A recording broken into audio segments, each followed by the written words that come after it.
Welcome back media Chhattisgarh. चलिए देखते हैं छत्तीसगढ़ की 25 फटाफट बड़ी खबरें। साथ ही डेली खबरों से अपडेट रहने के लिए चैनल को सब्सक्राइब करने के साथ वीडियो को लाइक करें। आज से रायपुर नगर निगम में ई ऑफिस की शुरुआत, डिजिटल सिस्टम लागू, जनता को होगा फायदा। रायपुर की शहर सरकार में तेजी से बदलाव देखने को मिल रहा है। रायपुर नगर निगम अब परंपरागत कागजी फाइलों से पूरी तरह डिजिटल प्रणाली की ओर बढ़ रहा है। आज यानी 1 अक्टूबर 2025 से निगम में ई ऑफिस सिस्टम लागू होने जा रहा है। अब तक जहां एक फाइल अलग अलग टेबलों पर घुमा करती थी, वहीं नई व्यवस्था में सारी प्रक्रिया कंप्यूटर पर होगी। अधिकारी सीधे ऑनलाइन टिप दर्ज करेंगे और फाइल अगले स्तर तक पहुंच जाएगी। अपर आयुक्त विनोद पांडे ने बताया कि ई ऑफिस प्रदेश सरकार का अहम फैसला है। सरकार चाहती है कि सभी विभाग पेपरलेस सिस्टम की ओर बढ़े, जिससे न केवल समय और खर्च की बचत हो, बल्कि भ्रष्टाचार और लेट जैसी समस्याओं पर भी रोक लगे।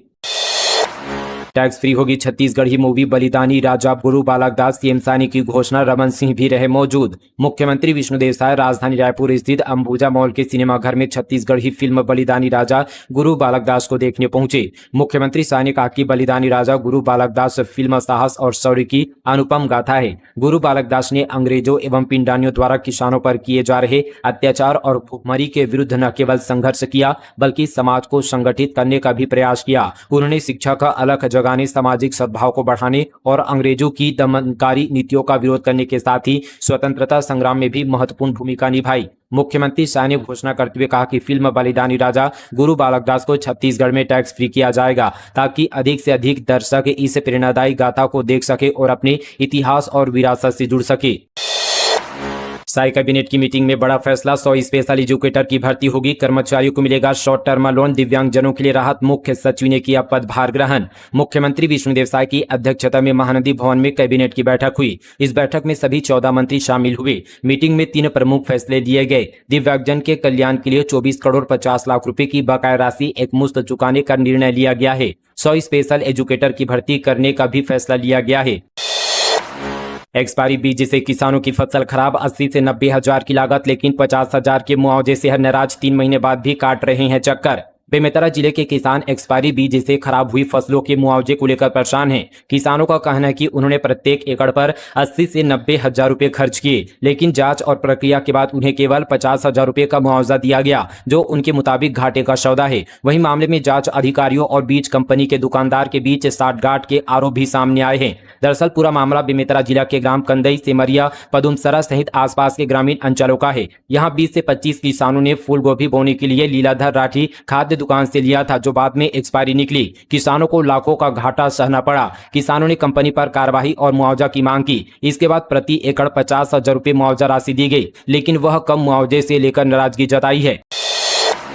रायपुर पहुंचे बीसीसीआई के ज्वाइंट सेक्रेटरी प्रभतेज भाटिया, बोले छत्तीसगढ़ में बनाएंगे क्रिकेट के लिए बेहतर इंफ्रास्ट्रक्चर। छत्तीसगढ़ स्टेट क्रिकेट संघ से जुड़े प्रभतेज सिंह भाटिया को बीसीसीआई के ज्वाइंट सेक्रेटरी के पद पर नियुक्त किया गया है।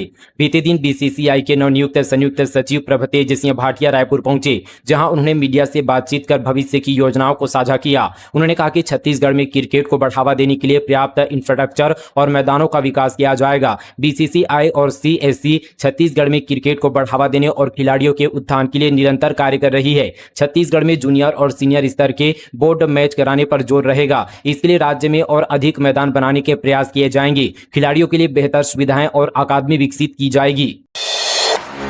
रायपुर कलेक्टर की होटल पब संचालकों को चेतावनी, कहा 1% भी नियम तोड़ा तो होगी कड़ी कार्रवाई। आबकारी अधिकारियों को भी दिया वार्निंग। राजधानी रायपुर में देर रात तक खुले रहने वाले होटल, क्लब और पब के मामलों को लेकर कलेक्टर गौरव सिंह और एसएसपी लाल उम्मेद सिंह ने बीते दिन संचालकों के साथ बैठक की। मीटिंग में कलेक्टर ने सख्त लहजे में कहा, आज के बाद किसी भी संस्था ने तय नियम से 1% भी लापरवाही बरती तो कड़ी कार्रवाई की जाएगी। कलेक्टर गौरव सिंह ने कहा कि संस्थानों की जिम्मेदारी है कि वे अपनी व्यवस्था समय पर दुरुस्त रखें। बार होटल का निर्धारित समय रात 12 बजे है, इसलिए 12 बजे तक ही सभी गतिविधियां बंद होनी चाहिए।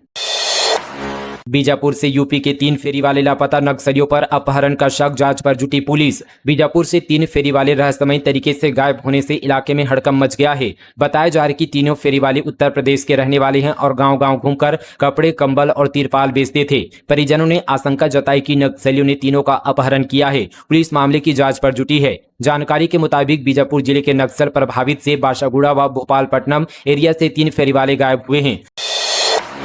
मुख्य सचिव बदलती प्रशासनिक सर्जरी 14 आईएएस को नई जिम्मेदारी। राजनांदगांव कलेक्टर बने जितेंद्र यादव। पी दयानंद डीपी आज से बाहर। रोहित यादव की एंट्री। छत्तीसगढ़ में नए मुख्य सचिव विकासशील के पदभार ग्रहण करते ही 14 आईएएस अफसरों के विभागीय प्रभार में फेरबदल और तबादला किया गया है। जितेंद्र यादव राजनांदगांव कलेक्टर बनाए गए हैं। पी दयानंद जनसंपर्क विभाग से बाहर हो गए हैं। उसकी जगह पर डॉक्टर रोहित यादव की एंट्री हुई है। जारी आदेश के मुताबिक कई वरिष्ठ अधिकारियों को अतिरिक्त जिम्मेदारियां सौंपी गई है। वहीं कुछ अधिकारियों को उनके मौजूदा प्रभारों से मुक्त किया गया है। इस संबंध पर सामान्य प्रशासन विभाग के सचिव रजत कुमार ने आदेश जारी किया है। इसके अलावा राज्य प्रशासनिक सेवा के 7 अधिकारियों का भी ट्रांसफर हुआ है। अब हेलमेट के बिना नहीं मिलेगी पेट्रोल। अभी जिले में लागू हुआ आदेश। कलेक्टर का सख्त फरमान। बलरामपुर जिले में आज से पेट्रोल पंपों में बिना हेलमेट के बाइक सवारों को पेट्रोल नहीं मिलेगा। कलेक्टर के आदेश के बाद वाहन चालकों में हड़कंप मचा हुआ है। अब पेट्रोल पंप संचालकों पर भी कार्रवाई होगी। इसी के तहत यहाँ पर शंकरगढ़ में भाजपा, कांग्रेस, आम आदमी पार्टी एवं पुलिस प्रशासन के साथ संयुक्त रूप से रैली निकालकर लोगों से हेलमेट पहनने का आह्वान किया गया है। ईडी अफसरों ने पीटा, जान से मार दो साहब। कांग्रेस नेता बोला भूपेश का नाम नहीं लेने पर थप्पड़ मारे। भूपेश बोले कमल छाप बिल्ला लगाकर गुंडागर्दी हो रही है। छत्तीसगढ़ में शराब, कोयला घोटाला और महादेव सट्टा केस में जांच कर रहे ईडी के डिप्टी डायरेक्टर नीरज सिंह ने कांग्रेस नेता हेमंत चंद्राकर से मारपीट की है। हेमंत चंद्राकर ने सिटी कोतवाली में लिखी शिकायत देकर आरोप लगाया कि पूछताछ के दौरान मानसिक और शारीरिक रूप से प्रताड़ित किया गया। हेमंत चंद्राकर ने आरोप लगाया कि डिप्टी डायरेक्टर ने पूर्व सीएम भूपेश बघेल समेत उनके करीबियों पर कमीशन लेने की बात स्वीकार करने का दबाव बनाया। मैंने ऐसा करने से मना किया तो अधिकारियों ने मारपीट की। इसके साथ ही बीजेपी के कुछ सीनियर नेताओं को रिश्तेदार बताया है। हेमंत चंद्राकर का रोते हुए एक वीडियो भी सामने आया है जिसमें वह कह रहा है कि मैंने किसी से कोई पैसा नहीं लिया है। राज्य स्तरीय टेबल टेनिस प्रतियोगिता में गौरेला का जलवा। खिलाड़ियों ने जीते 7 gold medal. Collector Kamlesh Mandavi के मुलाकात कर अपने हाथों से खिलाई मिठाई। राष्ट्रीय प्रतियोगिता के लिए दी शुभकामनाएं। दुर्ग में आयोजित राज्य स्तरीय साले टेबल टेनिस प्रतियोगिता में गौरेला के खिलाड़ियों ने शानदार प्रदर्शन करते हुए जिले का नाम पूरे प्रदेश में रोशन किया। प्रतिभावान खिलाड़ियों ने कुल 7 स्वर्ण पदक अपने नाम किए और विजेता बनकर उभरे। विजयी खिलाड़ियों ने कलेक्टर कमलेश मंडावी से सौजन्य मुलाकात की। इस दौरान खिलाड़ियों ने आगामी राष्ट्रीय प्रतियोगिता में भागीदारी के लिए कलेक्टर से आशीर्वाद प्राप्त किया। विधायक देवेंद्र यादव ने लिखा राज्यपाल को पत्र। व्यापम और पीएससी की परीक्षाओं में त्रुटिपूर्ण प्रश्नों की शिकायत, कार्यवाही की मांग। प्रदेश में प्रतियोगी परीक्षाओं की विश्वसनीयता पर भिलाई विधायक देवेंद्र यादव ने सवाल उठाया है। उन्होंने कहा कि व्यावसायिक परीक्षा मंडल और राज्य लोक सेवा आयोग द्वारा हाल ही में आयोजित विभिन्न परीक्षाओं में बार बार त्रुटिपूर्ण प्रश्न पत्र सामने आ रहे हैं। इस मुद्दे पर यहाँ पर यादव ने राज्यपाल को पत्र लिखा है। उन्होंने इसे लाखों युवाओं के भविष्य से खिलवाड़ बताया है और त्वरित कार्यवाही की मांग की है। मुंगेली में सरकारी स्कूल में मिली शराब मध्य प्रदेश से लाकर खपाई जा रही थी। 30 लीटर रेक्टिफाइड स्पीड भी जब्त। मुख्य सरगना की तलाश जारी। मुंगेली जिले में एक प्राइमरी स्कूल के कमरे से मध्य प्रदेश की शराब बरामद की गई है। आबकारी विभाग की टीम ने मौके से 10 पेटी शराब और 30 लीटर रेक्टिफाइड स्पीड जब्त की है। मामला पथरिया थाना क्षेत्र का है।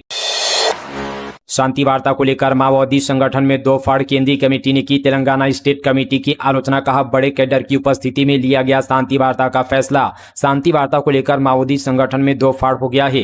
केंद्रीय समिति के प्रवक्ता अभय ने शांति वार्ता की बात दोहराते हुए एक बार फिर से प्रेस नोट जारी किया है। 3 पन्नों के प्रेस नोट में तेलंगाना स्टेट कमेटी की प्रवक्ता जगन की आलोचना की गई है। बता दें कि तेलंगाना स्टेट कमेटी के प्रवक्ता जगन ने शांति वार्ता की बात को खारिज किया था।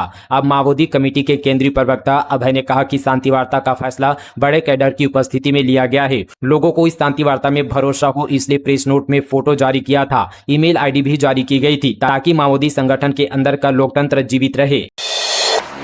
77 साल से सड़क के इंतजार में पोखसरी। बरसात में कीचड़ से पटा एकांगी मार्ग। ग्रामीण परेशान, विभाग उदासीन। आजादी के 77 साल बाद भी सरगुजा जिले के बतौली ब्लॉक के सबसे बड़े ग्राम पंचायत पोखसरी के ग्रामीण अब तक पक्की सड़क की सुविधा से वंचित है। ग्राम पंचायत को जोड़ने वाला 3 किलोमीटर लंबा एकांगी मार्ग हर बरसात में कीचड़ से भरकर ग्रामीणों की परेशानी बढ़ा देता है। हालात यह कि पैदल चलना भी दुर्भर हो गया है और पंचायत विभाग की उदासीनता से यह मार्ग ग्रामीणों के लिए रोजमर्रा की जिंदगी का अभिशाप बन गया है। धमतरी पुलिस ने गुम हुए 108 मोबाइल लौटाए। साइबर सेल ने 500 से अधिक मोबाइल रिकवर किए। जागरूकता रथ किया गया रवाना। धमतरी में नवरात्र के अष्टमी पर पुलिस ने गुम हुए 108 मोबाइल उनके मालिकों को लौटा दिए। इस अवसर पर साइबर जागरूकता रथ भी रवाना किया गया, जिसने नुक्कड़ नाटक के माध्यम से लोगों को जागरूक किया। धमतरी जिले की साइबर सेल टीम ने एक अभियान के तहत कुल 108 गुम और चोरी हुए मोबाइल बरामद किए। इन मोबाइलों को गांधी मैदान में आयोजित एक कार्यक्रम में पुलिस अधीक्षक के हाथों उनके मालिकों को सौंपा गया। पुलिस के अनुसार साइबर सेल ने अब तक लगभग 500 मोबाइल रिकवर किए हैं। बंद कोयला खदान में बड़ा हादसा। अवैध उत्खनन के दौरान सुरंग धंसने से युवक की मौत। करीब 24 घंटे चले रेस्क्यू के बाद शव किया गया बरामद। सूरजपुर जिले में बंद पड़ी दुग्गा ओसीएम खदान में अवैध कोयला उत्खनन के दौरान बड़ा हादसा हो गया। सुरंग धंसने से एक युवक दबकर फंस गया था। करीब 24 घंटे चली रेस्क्यू ऑपरेशन के बाद बीते दिन उसका शव बाहर निकाला गया। यह पूरा मामला भटगांव थाना क्षेत्र का है। गूगल से निकाला डॉक्टर का नंबर। Mobile hack. अपॉइंटमेंट के लिए भेजे 1-1 रुपये। बालोद के व्यापारी के खाते से 1,18,000 गायब। बालोद में जूता चप्पल की दुकान चलाने वाले एक व्यापारी को डॉक्टर का मोबाइल नंबर गूगल पर खोजना महंगा पड़ गया। अपॉइंटमेंट के नाम पर फोन पे से 1-1 रुपये भेजने की प्रक्रिया में व्यापारी के खाते से 1,18,000 रुपये गायब हो गए। ठगों ने व्यापारी का मोबाइल भी हैक कर लिया। बीरनपुर हत्याकांड। सीबीआई की चार्जशीट में हुआ खुलासा। विधायक ईश्वर साहू के लगाए आरोपों का जिक्र नहीं। चर्चित बीरनपुर कांड में सीबीआई की जांच पूरी हो चुकी है। कोर्ट में चार्जशीट पेश कर दिया गया है। अब इस मामले में गवाहों के बयान कोर्ट में दर्ज होंगे। गवाहों की गवाही के बाद इस मामले में कोर्ट में फैसला सुनाएगा, लेकिन यही बात की खबर होगी। दोस्तों, आज की जो खबर वो यहाँ पर सीबीआई की चार्जशीट, जिसमें विस्तार से सीबीआई ने घटना के यहाँ पर विस्तृत प्रस्तुत करते हुए अपनी जांच की बिंदुओं को विस्तार से उल्लेखित किया है। बता दें कि सीबीआई ने अपनी चार्जशीट में खुलासा करते हुए यह स्पष्ट किया कि बीरनपुर कांड राजनीतिक हत्याकांड नहीं था। इसमें किसी भी तरह की कोई राजनीतिक साजिश सामने नहीं आई है। चार्जशीट में सीबीआई ने कहीं भी अंजोर यदू के नाम की भूमिका को उल्लेखित नहीं किया, जबकि विधायक ईश्वर साहू आरोप लगाते रहे कि अंजोर यदू की भूमिका हत्याकांड के पीछे किसी न किसी रूप में रही है। कांग्रेस के पूर्व विधायक विकास उपाध्याय ने सीबीआई की चार्जशीट के आधार पर भारतीय जनता पार्टी पर बड़ा हमला बोला है। उन्होंने कहा कि सीबीआई जांच से अब दूध का दूध और पानी का पानी हो गया है। भाजपा की असलियत अब जनता के सामने आ चुकी है। भाजपा ने न केवल कांग्रेस पार्टी को बदनाम करने की साजिश रची, बल्कि जाति और धार्मिक आधार पर समाज को बांटने का भी काम किया। उन्होंने कहा कि भाजपा ने जात से जात और धर्म से धर्म को लड़ाने की राजनीति की। यह देश और समाज के लिए बेहद खतरनाक है। उपाध्याय ने कहा कि भाजपा ने तत्कालीन साझा विधायक रविंद्र चौबे को झूठे मामलों में फंसाने की साजिश भी रची थी। यह सब कुछ कांग्रेस की छवि को धूमिल करने के लिए किया था, लेकिन अब सच्चाई सामने आ चुकी है। राहुल गांधी को मौत की धमकी। कांग्रेस ने कहा लोकतंत्र पर सीधा हमला। भाजपा प्रवक्ता पर दर्ज कराया क्रिमिनल केस। बालोद जिला कांग्रेस कमेटी ने सिटी कोतवाली पहुंचकर भाजपा प्रवक्ता पिंटू महादेव के खिलाफ लिखित शिकायत दर्ज कराई है। कांग्रेस नेताओं का आरोप है कि भाजपा प्रवक्ता ने एक टीवी चैनल में कांग्रेस नेता और नेता प्रतिपक्ष राहुल गांधी के खिलाफ आपत्तिजनक टिप्पणी करते हुए कहा कि राहुल गांधी के सीने में गोली मार देनी चाहिए। इस बयान को कांग्रेस ने शर्मनाक और खतरनाक और लोकतंत्र विरोधी बताया है। पीएम की मन की बात नहीं सुनी तो प्राइवेट पार्ट पर मारी लात। बीजेपी नेता ने पुजारी को रोड से पीटा। एफआईआर नहीं लिखने पर थाने में बवाल। रायपुर में पीएम मोदी की मन की बात नहीं सुनने पर बीजेपी ओबीसी मोर्चा के अध्यक्ष उदय वराड़े ने दुर्गा मंदिर के पुजारी के प्राइवेट पार्ट पर लात मारी। पुजारी को लोहे की रोड से पीटा। हाथ में गंभीर चोटें आई है। मामला टिकरापारा थाना क्षेत्र का है। जानकारी के मुताबिक पीड़ित पुजारी का नाम ऋषि तिवारी है, जो कि ईडब्ल्यूएस कॉलोनी में शिवाजी रेसिडेंसी कमल विहार सेक्टर में रहता है। मारपीट के बाद एफआईआर नहीं लिखी जा रही थी, जिसके बाद कांग्रेसियों ने थाने में जमकर हंगामा किया। इसके बाद एफआईआर हुई। मांगे पूरी नहीं होने पर बिजली कर्मचारी नाराज। काम बंद। हड़ताल से करेंगे आंदोलन की शुरुआत। छत्तीसगढ़ विद्युत संविदा कर्मचारी संघ ने आंदोलन की राह पकड़ ली है। नियमित कर्मचारी भी हड़ताल पर जाने की योजना बना रहे हैं। आज यानी 1 अक्टूबर से काम बंद हड़ताल से आंदोलन की शुरुआत होगी। संगठन का कहना है कि औद्योगिक शांति बनाए रखने के लिए प्रबंधन के साथ लगातार पत्राचार एवं द्विपक्ष वार्ता कर हल निकालने की कोशिश की गई है। मांगों पर ठोस एवं लिखित आश्वासन देने के बावजूद भी प्रबंधन ने मांगे पूरी नहीं की, जिससे कर्मचारी नाराज हैं। सरगुजा जिला भाजपा की कार्यकारिणी घोषित। 27 सदस्यीय टीम में विनोद, हर्ष और अरुण सिंह बनाए गए महामंत्री। अंबिकापुर में भाजपा जिला अध्यक्ष ने सरगुजा जिले के नए पदाधिकारियों की घोषणा की है। 27 सदस्यीय टीम में कई नए चेहरों को अहम जिम्मेदारी मिली है। इसमें महिलाओं के भी यहाँ पर सक्रिय भागीदारी दर्ज है। प्रदेश अध्यक्ष किरण देव और संगठन महामंत्री पवन साय की अनुशंसा पर विनोद, हर्ष और अरुण सिंह को जिला महामंत्री की जिम्मेदारी सौंपी गई है। इस घोषणा के बाद कार्यकर्ताओं में हर्ष का माहौल है। पीएम समृद्धि योजना के नाम पर व्यापारी से 73 लाख की ठगी, लोन और सब्सिडी का दिया झांसा। न्यायधानी के सक्रिय क्षेत्र स्थित नेचर सिटी में रहने वाले एक मेडिकल व्यवसायी के साथ बड़े पैमाने पर ऑनलाइन ठगी का मामला सामने आया है। पीएम समृद्धि योजना के तहत 50 लाख रुपए का लोन दिलाने और सब्सिडी का झांसा देकर आरोपी जिग्नेश त्रिवेदी और उसके साथियों ने व्यवसायी से करीब 73,23,000 रुपए वसूल लिए। पीड़ित ने सकरी थाने में लिखित शिकायत देते हुए आरोपियों के खिलाफ सख्त कानूनी कार्रवाई की मांग की है। एनडीपीएस मामले में विशेष अदालत का कड़ा फैसला, 2 आरोपियों को 15-15 साल की कड़ी सजा, लगाया भारी जुर्माना। बिलासपुर में एनडीपीएस एक्ट के तहत नशीले इंजेक्शन की तस्करी के मामले में पकड़े गए 2 आरोपियों को विशेष अदालत ने कड़ी सजा सुनाई है। दोनों आरोपियों को 15-15 वर्ष का कठोर कारावास और 1.5 लाख रुपए के भारी अर्थदंड की सजा सुनाई गई है। यह पूरा मामला सिविल लाइन थाना क्षेत्र का है। सीएम साई की अध्यक्षता में 12 अक्टूबर को होगा कलेक्टर एसपी कॉन्फ्रेंस, सभी सचिवों से मांगा गया एजेंडा। प्रदेश में सुशासन और प्रशासनिक कार्यों को लेकर अक्टूबर माह के दूसरे सप्ताह में बड़े स्तर पर कॉन्फ्रेंस आयोजित किए जाएंगे। 12 से 14 अक्टूबर तक चलने वाले इस कॉन्फ्रेंस की अध्यक्षता मुख्यमंत्री विष्णुदेव साय करेंगे। इसमें कलेक्टर, एसपी और डीएफओ शामिल होंगे, जबकि 14 अक्टूबर को राज्य स्तरीय सुशासन शिखर सम्मेलन आयोजित किया जाएगा। बिलासपुर में युवक कांग्रेस ने भेंट किया लैंप, स्मार्ट मीटर और मनमानी बिजली बिल के खिलाफ प्रदर्शन, बिजली चोर गद्दी छोड़ के लगाए नारे। बिलासपुर में युवा कांग्रेस के बैनर तले स्मार्ट मीटर के चलते मनमानी बिजली बिल और बिजली की कटौती के विरोध में प्रदर्शन किया। इस दौरान लोगों ने विरोध स्वरूप सरकार के नाम अधिकारियों को लैंप भेंट किया। वहीं बिजली चोर गद्दी छोड़ के नारे लगाते हुए बढ़े बिजली बिलों की प्रतियां जलाई। छत्तीसगढ़ में बिजली की कीमतों में बढ़ोतरी और स्मार्ट मीटर में आ रही मनमानी बिजली बिल के खिलाफ कांग्रेस ने सरकार के खिलाफ मोर्चा खोल दिया है। वहीं बढ़े हुए बिजली बिल को लेकर लोगों में नाराजगी भी बढ़ती जा रही है। लोगों का कहना है कि स्मार्ट मीटर योजनाओं की बढ़ी और बिजली के दाम में बढ़ोतरी ने जनता को परेशान कर दिया है। इसके विरोध में युवा कांग्रेस नेता और कार्यकर्ताओं के साथ लोगों ने जमकर विरोध प्रदर्शन किया। रायपुर में आज होगा राज्य स्तरीय आयोजन, वरिष्ठ नागरिकों के सम्मान, स्वास्थ्य शिविर से लेकर होंगे कई कार्यक्रम। सेवा पखवाड़ा 2025 के अंतर्गत अंतर्राष्ट्रीय वृद्धजन दिवस पर राज्य स्तरीय आयोजन आज सुबह 11 बजे राजधानी रायपुर के जोरा स्थित कृषि महाविद्यालय परिसर से कृषि मंडप में किया जाएगा। इस अवसर पर मुख्य अतिथि के रूप में मुख्यमंत्री विष्णुदेव साय उपस्थित रहेंगे। कार्यक्रम की अध्यक्षता समाज कल्याण तथा महिला एवं बाल विकास मंत्री लक्ष्मी राजवाड़ी करेंगी। तो दोस्तों, ये थी आज की तमाम छत्तीसगढ़ की बड़ी और ताजा खबरें फटाफट अंदाज पर मीडिया छत्तीसगढ़ पर। मिलेंगे कल इसी तरह की और नॉन स्टॉप खबरों के साथ। तब तक के लिए जय हिंद, जय छत्तीसगढ़, जय जोहार।